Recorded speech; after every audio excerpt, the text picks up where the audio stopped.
성매매할 사람을 구하는 공고가 유명 구인구직 사이트에 올라와 있습니다. 고수익을 내세우면서도 직접 성매매란 얘기는 안 하기 때문에 모르고 찾아갔다가 어이없이 피해보는 구직자들이 적지 않습니다. 그 실태를 이혜린 기자가 고발합니다. 30대 여성 A씨는 최근 구인구직 사이트에서 눈에 띄는 공고를 접했습니다. 일당 50만 원. 마사지 업종이지만 100% 건전한 곳이라고 분명히 강조돼 있었습니다. 급여가 높은 건 그만큼 이용료가 비싼 고급 업소기 때문일 거라고 생각했습니다. 테라피라는 거 보고 고급스러운 여자들이 가서 쉽게 하는 그런 마사지인 줄 알고 안전하다. 초보자도 배우면서 할 수 있다. 이런 식으로 있어서. 이 업소의 실체는 면접을 가보고서야 알았습니다.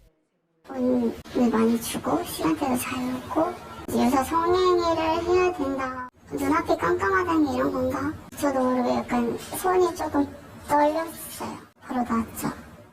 업계 1, 2위를 다투는 유명 일자리 사이트에 올라온 공고라 믿고 찾아갔는데 이런 황당하고 모멸스러운 일을 당했습니다.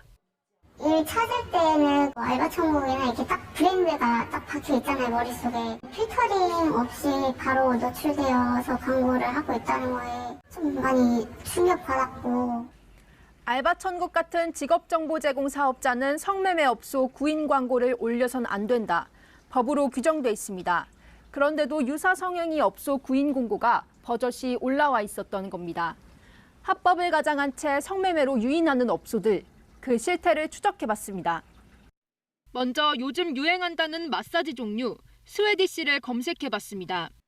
2,000개 넘는 업소의 채용 공고가 뜨고 그 대부분이 일당 50만 원 이상을 제시합니다.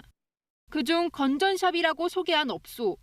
문자 메시지로 진짜 건전한 곳이냐 물었더니 자세한 얘기는 만나서 하자고 유인합니다. 저 어제 알바천국 보고 면접 보러 간다고 말한 사람인데요. 네, 2시 오시면 되세요.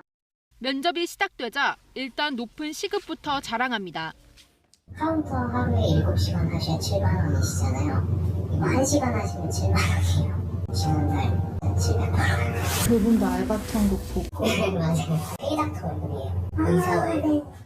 그렇게 솔깃한 말로 대화를 끌어가더니 시간이 지나면서 실체를 드러냅니다. 노출이 심한 옷을 보여주면서 비로소 어떤 일 하는 곳인지를 설명했습니다. 저희는 남성 위주의 사업이에요. 쉽게 설명하면 그냥 썸 타는 남자랑 스킨십을 어느 정도는 약하게는 갈 수 있잖아요. 유사 성행위도 당연히 성매매 특별법 처벌 대상인데 업주는 불법이 아니란 말만 되풀이합니다. 회색 흑이라고 하기도 그렇고 더 완전 건전하다고 할 수도 없고. 이번엔 또 다른 구직 사이트 알바몬에 이력서를 먼저 올려봤습니다. 20대 여성이고 피부 미용 마사지, 바 업종을 희망한다고 썼습니다. 10분 만에 온 연락, 시급 15만 원을 제시하면서 고수익의 이유를 설명합니다. 40-50분에 10만 원에서 15만 원 받아가는 거예요. 어떤 스킨십 정도예요? 손잡고 뽀뽀하고 솔직히 이런 건 아니고요. 젊은 구직자들을 불법으로 끌어들이려는 성매매 업소들, 유명 사이트의 공신력을 이용하고 있습니다. 알바천국과 알바몬은 KBS 취재가 시작되자 성매매 업소로 의심되는 마사지 관련 구인 공고들을 삭제하고 나섰습니다. 현장 K 이혜린입니다. 네, 이 문제 취재한 이혜린 기자와 조금 더 알아보겠습니다. 이 기자, 한 달 가까이 추적했는데 현장에 들어가서 물어보고 면접 보고 하는 게 위험하진 않았습니까? 네, 번화가에 있는 업소라 지나다니는 사람도 많았고 네. 크게 위험한 분위기는 아니었습니다. 그래도 만일의 경우를 대비해서 혼자 들어가지는 않았고요. 촬영 기자와 함께 면접에 들어갔습니다. 또 건물 밖에서 다른 취재진이 대기하고 있기도 했습니다. 네. 무엇보다 TV 광고도 많이 하고 누구나 쉽게 접근하는 구직 사이트들이라 더 놀랍습니다. 이 사이트들의 책임을 물을 수는 없는 걸까요? 처벌 기준은 있습니다. 네. 성매매를 시킬 목적으로 직업 소개를 하거나 사람을 모집하는 행위 모두 불법입니다. 위반 업소는 7년 이하의 징역 또는 7천만 원 이하의 벌금에 처해질 수 있습니다. 또 직업정보 제공 사업자가 성매매 구인 광고를 등록해주는 것 역시 불법인데요. 네. 이 경우 고용노동부에서 1개월 이상 영업정지나 과태료 처분을 내릴 수 있습니다. 또 알바천국과 알바몬 같은 경우에는 자체적으로 불건전업소 공고는 등록해주지 않는다는 규정을 갖추고 있긴 합니다. 하지만 결과적으로 관리가 잘 안 된 겁니다. 이거 어떻게 봐야 할까요? 단순히 구인 공고만 봐서는 성매매 업소인지 알기 어렵다. 사이트 관계자들이 공통적으로 말한 내용인데요. 네. 실시간 모니터링을 하더라도 성매매를 의미하는 직접적인 단어가 등장하지 않는 이상 필터링이 쉽지 않다는 겁니다.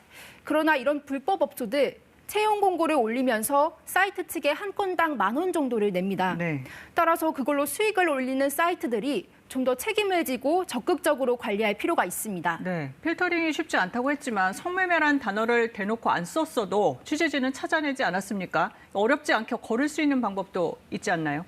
네, 각 알바 사이트에는 구직자들이 후기를 공유하는 게시판이 따로 있습니다. 그렇죠. 거기 보면 건전업소인 줄 알고 갔더니 성매매 업소였다. 이런 후기도 어렵지 않게 찾아볼 수 있습니다. 또 급여가 높은데 건전업소가 맞냐는 어느 구직자의 질문에는 성매매일 수 있으니 주의하라는 댓글이 달리기도 했습니다. 네. 구직자들이 이런 후기부터 점검해보는 것도 필요하겠네요. 이혜린 기자 잘 들었습니다.